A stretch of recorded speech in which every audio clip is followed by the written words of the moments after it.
Mirë se vini në kanalin ton, mos harroni të bëni subscribe dhe të klikoni si përzieles për të marrë njoftimet më të reja.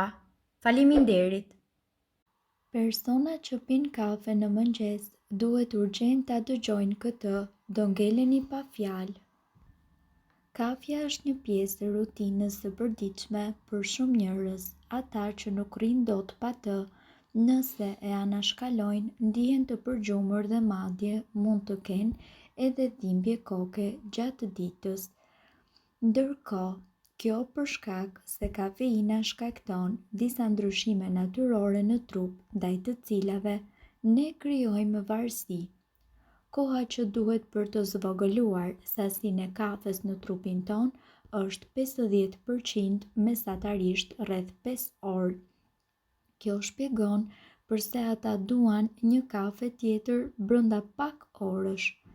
Sidoqoftë se sa shpejt kafeina largohet nga sistemi ynë varet pikërisht nga mosha, kushtet mjekësore, ndërveprimet dhe zakonet e ilaçeve, të tilla si duhanpirja. Prandaj, nuk është për tu habitur që kur anashkalojmë kafen e mëngjesit, mund të vuajmë nga ndryshimet që përjeton trupi ynë. Përveç faktit që nuk do të aktivizoni metabolizmin, ju njëkohësisht do të ndiheni të lodhur fizikisht dhe do të keni marramendje. Është e vërtet se kafja ka diçka tepër qetësuese dhe shumë njerëz as nuk e imagjinojnë ditën e tyre pa një filxhan kafe. Por në fakt, a është vërtet e mirë pirja e kafes? Studimet e shumta kanë treguar se kjo pije, kaq e preferuar në mbar botën, është e mbushur me substanca të cilat mund të ndihmojnë në mbrojtjen kundër alezhajmerit dhe sëmundjeve të zemrës. Ajo përmban gjithashtu antioksidant dhe substanca të tjera të cilat mund të zvogëlojnë inflamacionin e brendshëm dhe të mbrojnë kundër disa sëmundjeve. Për më tepër ne do t'ju tregojmë pse kafja është një pije e shëndetshme, gjithmonë në rast se nuk e teproni. Cilat janë përfitimet kryesore shëndetësore të konsumit të kafes? Përtej rritjes së energjisë, mënyrat se si kafeja mund të ndikojë pozitivisht në shëndetin tuaj janë nga më të ndryshmet. Mund të jetoni më gjatë. Studimet e fundit të zbuluan se ata që pinë kafe kanë më pak gjasa që të humbasin jetën nga shkaqet kryesore si sëmundjet koronare të zemrës, goditit në tru, diabeti dhe sëmundjet e veshkave. Trupi juaj mund të përpunojë më mirë glukozën ose sheqerin. Sipas ekspertëve, kjo është teoria që fshihet pas studimeve që zbuluan se njerëzit që pinë më shumë kafe kanë më pak gjasa që të preken nga diabeti i tipit 2. Zemra juaj ka mundësi që të jetë më e fortë. Konsumimi i 1 filxhan deri në 2 kafe në ditë mund të ndihmojë gjithashtu në parandalimin e dobësimit të zemrës. Ju keni më pak gjasa që të zhvilloni njëkohësisht sëmundjen e Parkinsonit. Kafeina jo vetëm që lidhet me një shans më të ulët të zhvillimit të sëmundjes së Parkinsonit, por gjithashtu mund të ndihmojë ata të cilët me këtë gjendje mund të kontrollojnë më mirë lëvizjet e tyre. Mëlçia juaj njëkohësisht do të jetë më e shëndetshme. Ullumtimet tregojnë se ata që pinë kafe kanë më shumë gjasa të kenë një shëndet më të mirë të mëlçisë sesa njerëzit të cilët nuk pinë kafe. ADN-ja juaj do të jetë më e fortë. Kafja e pikur shumë zvogëlon dëmtimet në ADN të cilat mund të ndodhin për shkaqe nga më të ndryshmet, por që mund të çojnë në sëmundje të këqija ose në dëme të cilat nuk riparohen nga qelizat tuaja.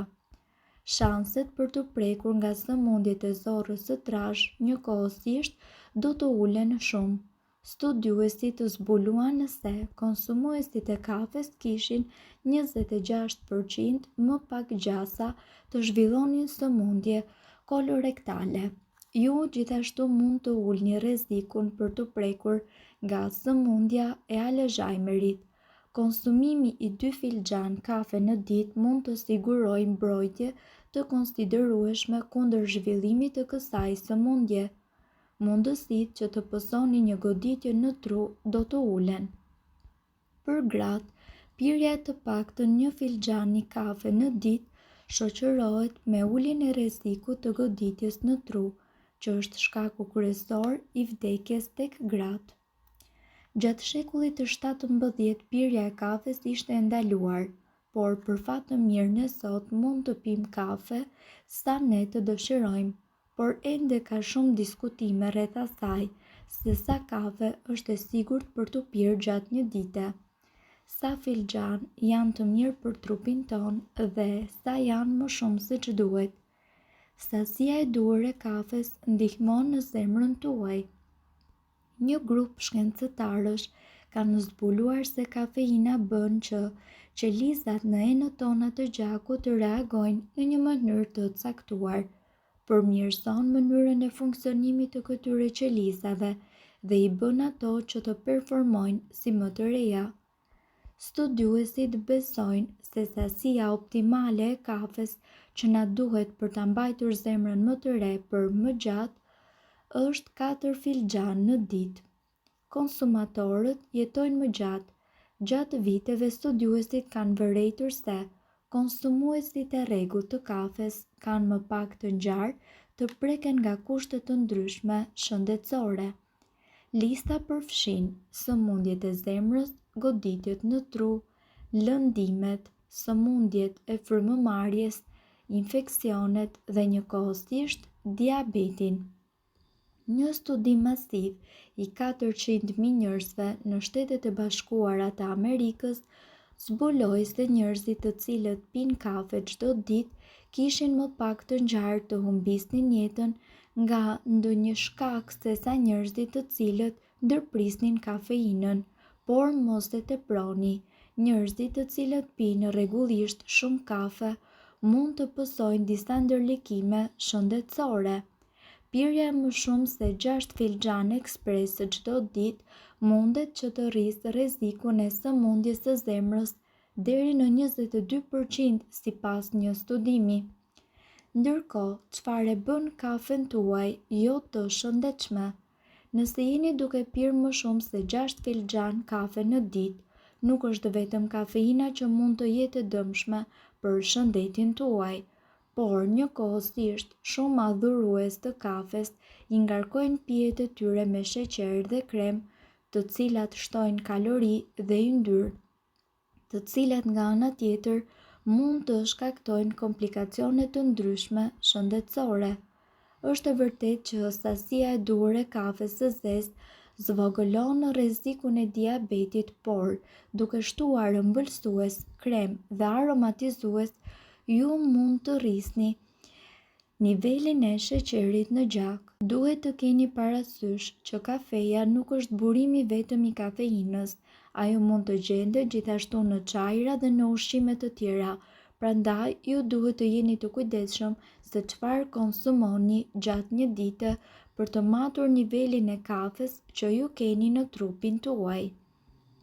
Mirë po, duhet të dini, informacionet në këtë video kanë për qëllim të plotësojnë dhe të mos zëvendësojnë këshillat e mjekut tuaj dhe nuk kanë për qëllim të mbulojnë të gjitha përdorimet e mundshme, masat paraprake, ndërveprimet ose efektet negative. Informacionet në këtë video mund të mos i përshtaten rrethanave tuaja shëndetësore, prandaj para përdorimit konsultohuni me mjekun tuaj.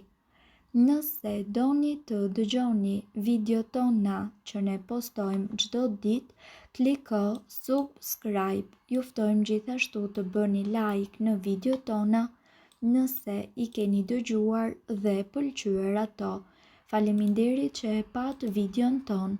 Shpërndajeni këtë video në profilin tuaj në mënyrë që të informohen edhe shokët tuaj. Faleminderit!